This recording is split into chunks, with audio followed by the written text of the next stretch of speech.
اعوذ باللہ من الشیطان الرجیم بسم اللہ الرحمن الرحیم واتبع سبیل من اناب الی صدق اللہ العظیم وصدق رسولہ النبی الکریم الامین ونحن علی ذلک لمن الشاہدین والشاکرین والحمد للہ رب العالمین ان اللہ وملائکتہ یصلون علی النبی یا ایہا الذین آمنوا صلوا علیہ وسلموا تسلیما الصلاۃ والسلام علیک یا سیدی یا رسول اللہ وعلی آلک واصحابک یا سیدی یا حبیب اللہ الصلاۃ والسلام علیک یا سیدی یا نبی اللہ وعلی آلک واصحابک یا حبیب اللہ۔ حمد و صلاۃ کے بعد 22 جمادی الثانی امیر المومنین خلیفۃ المسلمین، اور یہ غور کرنے والے لفظ ہیں کہ افضل البشر بعد الانبیاء، خلیفہ اول بلا فصل حضرت سیدنا ابو بکر صدیق رضی اللہ تعالیٰ عنہ کا یوم وصال ہے۔ دنیا کے اندر کچھ لوگ ایسے ہوتے ہیں جو ہر معاملے میں قائد اور لیڈر ہوتے ہیں، جن کا درجہ ہمیشہ امامت کا رہتا ہے، جو لوگ دنیا کے اندر ہمیشہ مقتدا اور پیشوا کی حیثیت سے جانے اور پہچانے جاتے ہیں۔ اور دو قسم کی دنیا کے اندر قیادتیں ہوتی ہیں، ایک قیادت ہوتی ہے سیاسی، انقلابی، ملی، قومی، ایک قیادت ہوتی ہے روحانی، ایک قیادت ہوتی ہے فکری، ایک قیادت ہوتی ہے اس طرح کی کہ بندہ کچھ کر جائے اور لوگ اس کے پیچھے پیچھے چلیں تو ان کی تربیت ہوتی رہے، وہ یقین کامل کی دولت بانٹتا رہے، اس کو دیکھنے والے، پڑھنے والے، سننے والے جب بھی اس کے قریب جائیں ان کے اندر کو ذوق ہی بیدار ہو، جب بھی اس کو سنیں، اس کو دیکھیں تو ان کی طبیعت میں کوئی نیا نکھار ہی پیدا ہو۔ حضرت ابو بکر صدیق رضی اللہ تعالیٰ عنہ کی قیادت کا عجیب رنگ ہے کہ اگر ملی، قومی، عالمی قیادت والے ان کے پیچھے چلیں گے تو انہیں بھی بڑی خیرات ملے گی۔ وہ دلیر لیڈر، وہ دلیر رہنما کہ جنہوں نے منکرین زکوٰۃ کے معاملے میں اور عقیدہ ختم نبوت کے تحفظ کے لیے یہاں تک اعلان کر دیا کہ بھئی یہ کام میں ضرور کروں گا، چاہے میں مدینہ شریف میں اکیلا رہ جاؤں مدینہ منورہ میں، اور جنگل کے درندے آ کے میری بوٹیاں نوچ کے لے جائیں تو پھر بھی قیادت چونکہ میرے ذمے ہے تو میں سب کچھ قربان کر کے بھی دین متین کا تحفظ کروں گا۔ یہ ہے ان کی وہ قیادت جس کے پیچھے پھر لوگ چلے۔ لیکن ایک تو یہ تاریخ ہے کہ ایک مضبوط اعصاب والے قائد، اور ایک تاریخ یہ ہے بڑے بڑے لوگوں کو دنیا میں وفادار کہا گیا، بڑے بڑے لوگوں کو عاشق کہا گیا، بڑے بڑے لوگوں کو کہا گیا کہ یہ فنا ہے اپنے محبوب کی محبت میں، بڑے بڑے لوگوں کو کہا گیا کہ ان سے بڑھ کے ادب والا کوئی نہیں۔ لیکن تاریخ لکھنے والے اور قوموں کے حالات قلم بند کرنے والے اور لوگوں کو ادب کا، عشق کا، وفا کا پیغام دینے والے جب بھی قلم اٹھاتے ہیں اور وفا کی وہ حد تک جانے لگتے ہیں تو انہیں سب سے پہلے جو نام نظر آتا ہے وہ حضرت ابو بکر صدیق کا ہے۔ وفا بھی ختم ہے، ادب بھی ختم ہے، عشق بھی ختم ہے۔ کوئی دنیا کی تاریخ جس میں ادب لکھا جائے گا وہ محتاج رہے گی کہ اسے خیرات صرف حضرت صدیق اکبر کے دروازے سے ملے گی۔ وفاداری ہو، ادب ہو، عشق ہو، جانثاری ہو۔ یہ لوگ بڑا کچھ دیکھ داکھ کے چلتے ہیں، لیکن اقبال جیسے لوگ کہنے لگے جس بندے نے ختم کر دی ہے بات، ختم بس کر دی کہ اس سے آگے ہماری کائنات ختم ہو جاتی ہے، بس وہ جناب صدیق اکبر کی ذات ہے۔ انہوں نے لوگوں کو بتایا کہ ہماری دنیا شروع بھی مدینے والے محبوب کے قدموں سے ہوتی ہے اور ختم بھی مدینے والے محبوب کے قدموں میں۔ صدیق کے لیے ہے خدا کا رسول اور بس، ختم ہو گئی بات۔ تو حضرت ابو بکر صدیق رضی اللہ تعالیٰ عنہ کی زندگی کو پڑھنا، ان کے احوال کو جاننا ادب والے لوگوں کے لیے، عشق والے لوگوں کے لیے، اتباع والے لوگوں کے لیے، سید عالم میرے پیارے حبیب صلی اللہ علیہ وسلم کے نقش قدم چلنے والے لوگوں کے لیے بڑا ہی ضروری ہے۔ وہ جتنی دیر تک حضرت صدیق اکبر رضی اللہ تعالیٰ عنہ کو پڑھیں گے نہیں، سمجھیں گے نہیں، اتنی دیر تک پتہ نہیں چلے گا کہ حضور کا ادب کیسے کرنا ہے، حضور کی اتباع کیسے کرنی اور محبوب سے محبت کیسے کرنی۔ یہ ضروری کام ہے۔ قرآن مجید فرقان حمید میں اللہ کریم نے ارشاد فرمایا، سورہ لقمان کے اندر فرمایا وَاتَّبِعْ سَبِيلَ مَنْ أَنَابَ إِلَيَّ، فرمایا کہ اس کے رستے پہ چلو، اس کی راہ پہ چلو جو میری طرف رجوع لایا ہے، جس نے میری طرف رجوع کیا اس کے پیچھے چلو۔ علامہ سید محمود آلوسی رحمۃ اللہ علیہ صاحب تفسیر روح المعانی فرماتے ہیں کہ یہ آیت تب نازل ہوئی تھی جب جناب صدیق اکبر نے کلمہ پڑھا تھا۔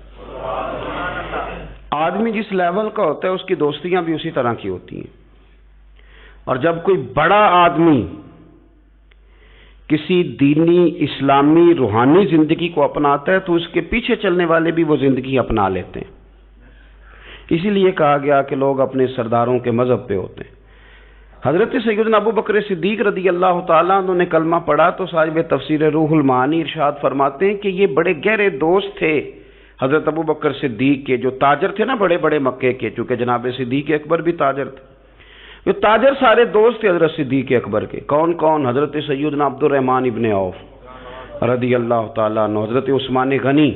رضی اللہ تعالیٰ عنہ، حضرت زبیر بن عوام رضی اللہ تعالیٰ عنہ، حضرت طلحہ بن عبید اللہ رضی اللہ تعالیٰ۔ یہ سارے لوگ حضرت صدیق اکبر رضی اللہ تعالیٰ عنہ کے دوست تھے۔ حضرت سعید بن زید رضی اللہ تعالیٰ عنہ، یہ سارے لوگ تاجر تھے۔ تو جب پتہ چلا نا کہ ایک بڑے تاجر نے حضرت ابو بکر صدیق رضی اللہ تعالیٰ عنہ نے کلمہ پڑھ لیا ہے تو یہ خبر جنگل کی آگ کی طرح پھیل گئی، ہر آدمی تک بات پہنچ گئی، ہر شخص نے اس بات کو سن لیا۔ اب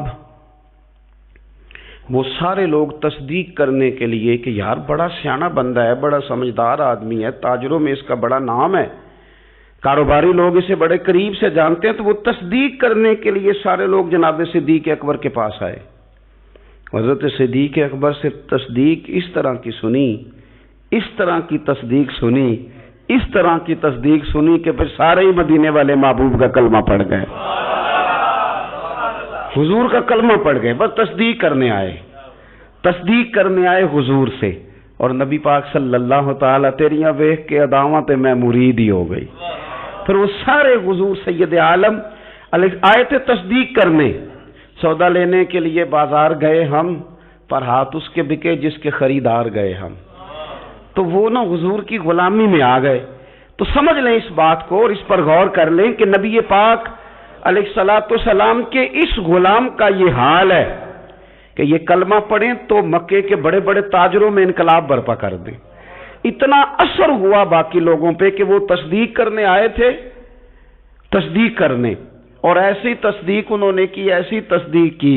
کہ پھر ساری زندگی مدینے والے محبوب کے گن گا کے گزار دی، ساری زندگی حضور سید عالم صلی اللہ علیہ وسلم۔ حضرت ابو بکر صدیق رضی اللہ تعالیٰ عنہ نے اپنی مقدس زندگی کے اندر نبی کریم صلی اللہ علیہ وسلم کی بارگاہ میں وقت گزارا۔ آپ مختلف مقامات پر قرآن مجید کو دیکھیں گے تو حضرت صدیق اکبر رضی اللہ تعالیٰ عنہ کی مختلف شانیں آپ کو قرآن حکیم میں نظر آئیں گی۔ اللہ کریم نے قرآن مجید میں ارشاد فرمایا سورہ بقرہ میں کہ الذین ينفقون اموالهم باللیل والنہار سرا وعلانیہ، فرمایا کچھ لوگ ایسے ہیں جو اللہ کے راستے میں خرچ کرتے ہیں اعلانیہ بھی اور چھپا کر بھی۔ اور وہ کس طرح خرچ کرتے ہیں؟ رات کو بھی خرچ کرتے ہیں اور دن کو بھی خرچ کرتے ہیں، اعلانیہ بھی، چھپا کے بھی، دن کو بھی، رات کو بھی۔ تو یا اللہ ملے گا کیا؟ فرمایا فَلَهُمْ أَجْرُهُمْ عِنْدَ رَبِّهِمْ، ان کا اجر ان کے رب کے پاس ہے، وہ اللہ کے پاس ہے اور راز ہے، ان کا اجر ان کے رب کے پاس ہے، ان پر نہ کوئی خوف ہوگا نہ وہ غمگین ہوں گے۔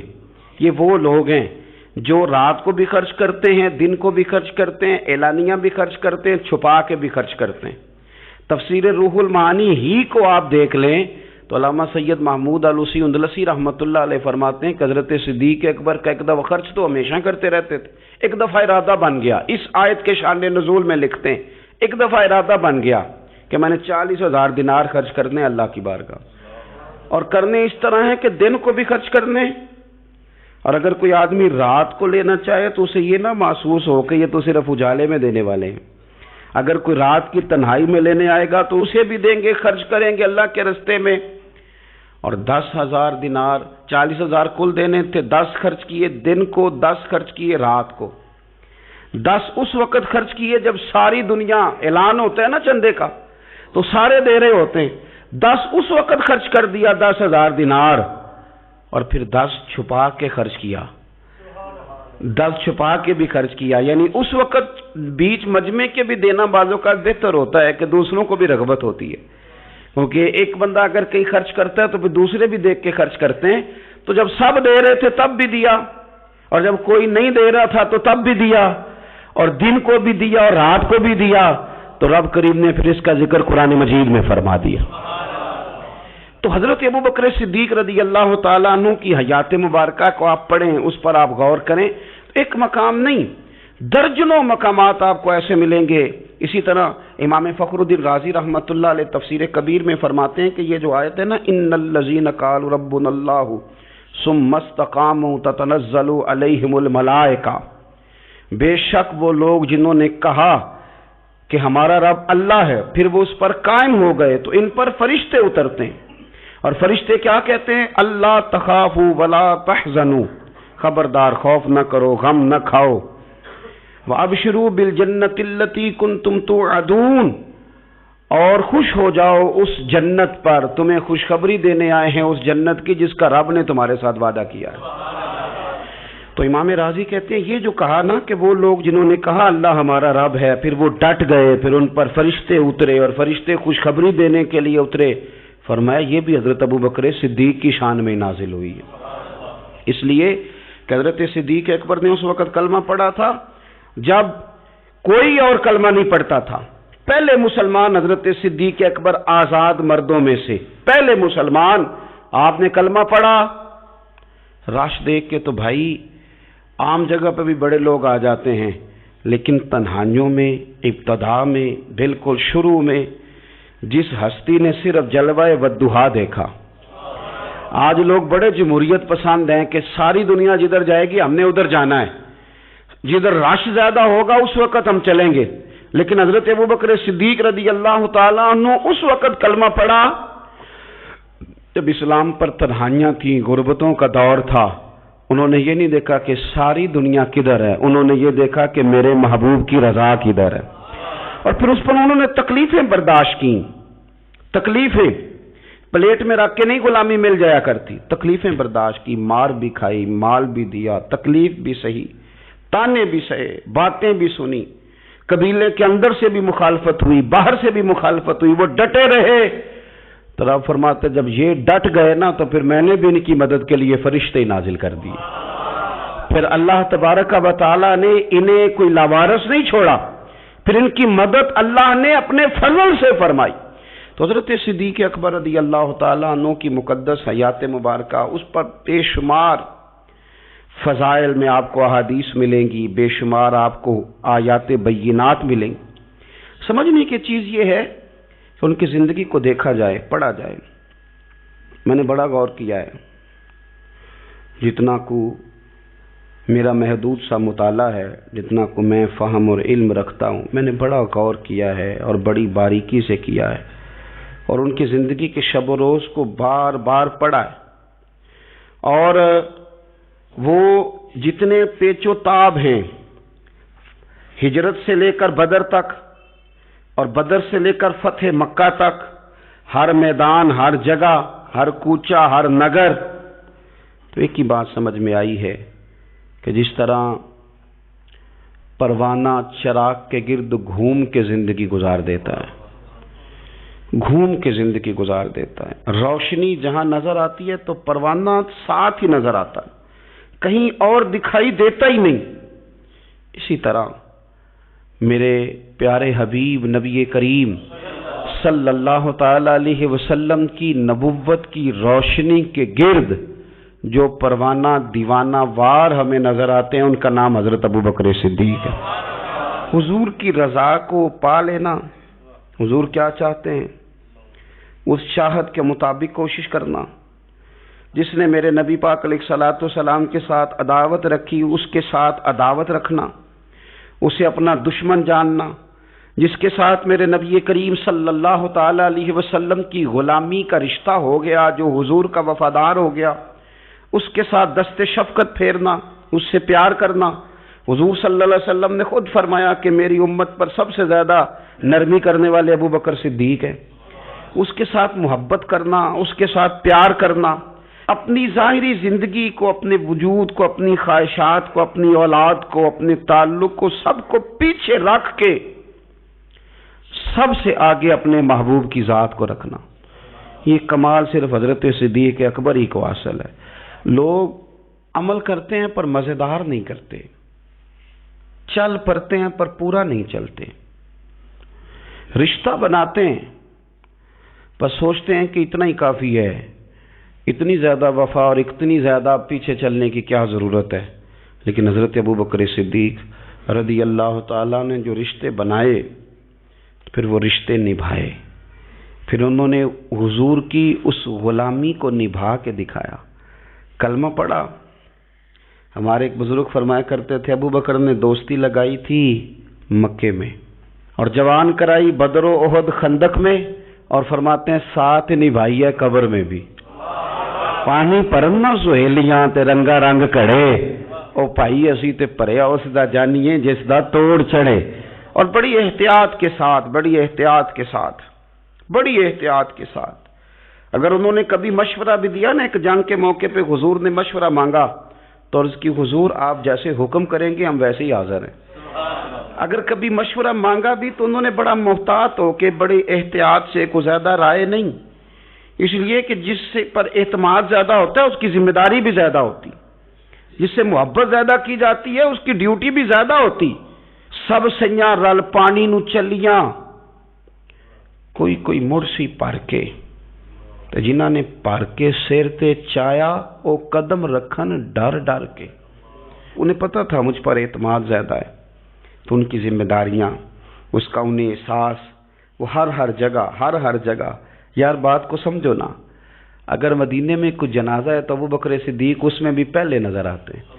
اگر مریض کی عیادت کرنی ہے تو صدیق اکبر اس میں بھی پہلے نظر آتے ہیں،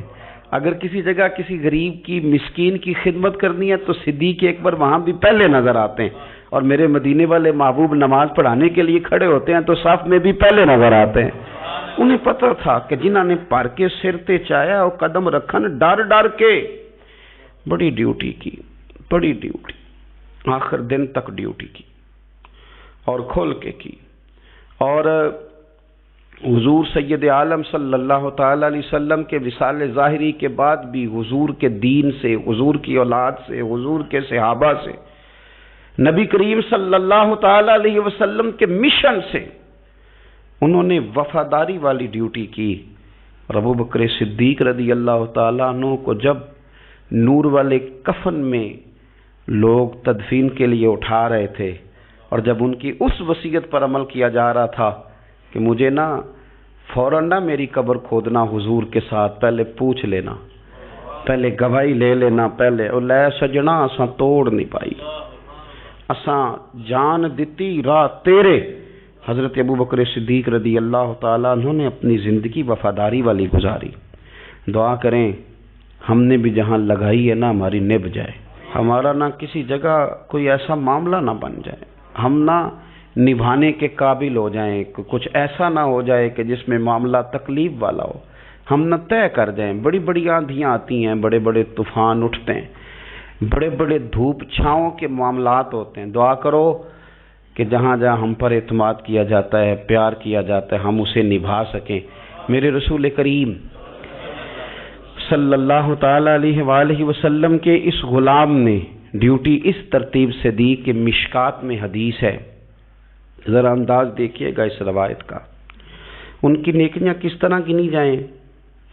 یعنی حضرت ابو بکر صدیق رضی اللہ تعالیٰ عنہ کی عظمت شروع کہاں سے کی جائے، اس عظمت کے لیے عنوان کہاں باندھا جائے،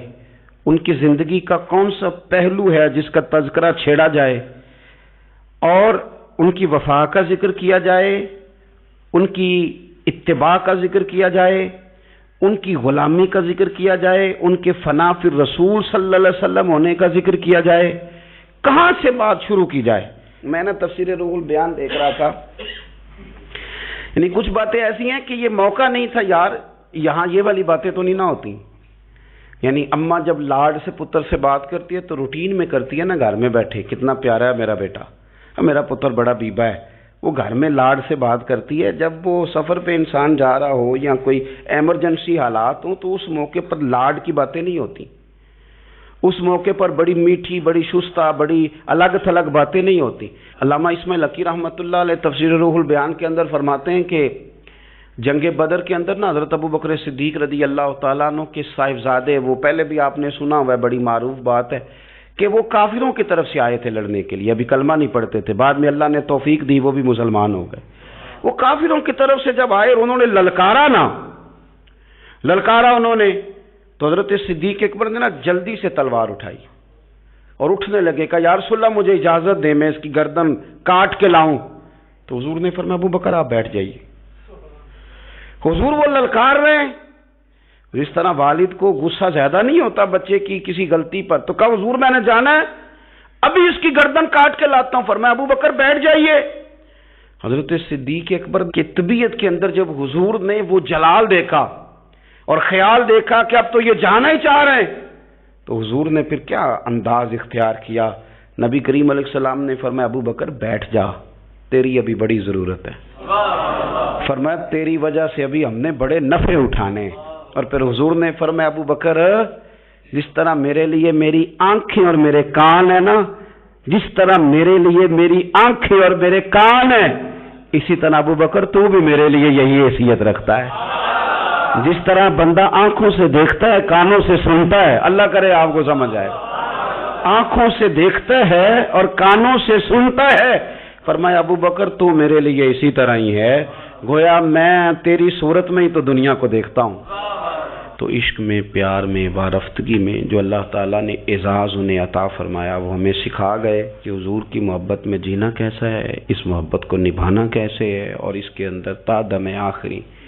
کس طرح کر کے وقت گزارنا ہے۔ بس شرط یہ ہے کہ سیکھیں، ان سے سیکھیں۔ جنہوں نے آج تک فیصلہ نہیں نہ کیا کہ وہ کیا ہیں، وہ دیندار ہیں کہ دنیا دار ہیں، وہ شہری تو ہو کے جینا چاہتے ہیں کہ دیہات کے کلچر میں بسنا چاہتے ہیں، وہ طریقت کے راہ کے مسافر ہیں کہ وہ کوئی سیاست۔ جنہوں نے آج تک فیصلہ نہیں نہ کیا تو جو فیصلہ نہیں کر سکے وہ نتیجہ کب حاصل کریں گے؟ ہم فیصلہ نہیں کر پاتے ساری زندگی، ہمیں پتہ ہی نہیں ہوتا دراصل ہم کیا ہیں۔ بس زندگی میں جن لوگوں نے فیصلہ کر لیا ہوا ہے نا کہ ہم کیا ہیں، ہم درویش ہیں، فقیر ہیں، صوفی ہیں، ہم دنیا دار ہیں، ہم مال و دولت والے ہیں، ہم سخی ہیں، ہم متقی پرہیزگار ہیں، عبادت کیا ہیں ہم، جنہوں نے فیصلہ کر لیا ہے نا، پھر ان کا سفر بھی شروع ہو گیا، ان کا سفر بھی شروع ہو گیا۔ جب سفر شروع ہو جائے تو پھر کبھی نہ کبھی منزل بھی آ ہی جایا کرتی ہے، لیکن جنہوں نے ابھی تک فیصلہ ہی نہیں کیا تو وہ کس طرح کر کے منزل تک پہنچیں گے۔ دعا یہ ہے کہ اللہ تعالی ہمیں حضرت ابو بکر صدیق رضی اللہ تعالیٰ عنہ کے طریقوں پر چلنے کی توفیق عطا فرمائے، اللہ ہمیں ان کے رستوں کا مسافر بنائے، ان کی وفاداری، ان کا عشق، ان کی غلامی کے اللہ ہمیں خیرات عطا فرمائے۔ آخر دعوانا ان الحمدللہ رب العالمین۔ اعوذ باللہ من الشیطان الرجیم، بسم اللہ الرحمن الرحیم، واتبع سبیل